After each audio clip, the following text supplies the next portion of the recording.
Hammaga salom do'stlar. Bugun sizlar bilan kallamga kelgan narsani qilib ko'ramiz.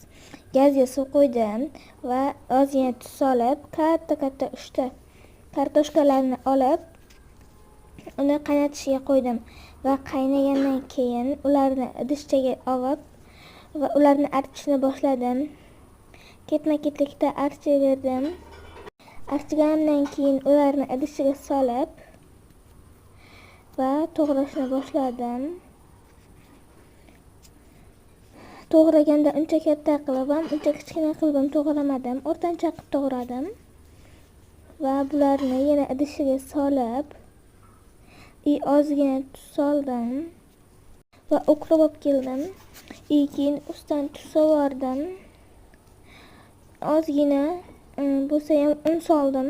Bir qoshiqcha, katta qoshiqda va uqrobni mayda qilib to'g'radim. Havo bizda shamolli ekan. To'g'ragandan keyin va uni ichiga soldim. Solib yaxshilab aralashtirdim. Yaxshilab aralashtirgandan keyin qo'llarim toza yuvib keldim va ularga shakl berdim.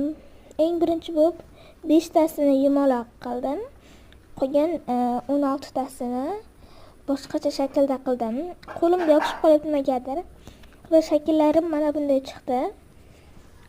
Va ularni qizib turgan yog'ga soldim. Va menda uncha o'xshamadimi bilmadim, lekin unda kamroq solgandim.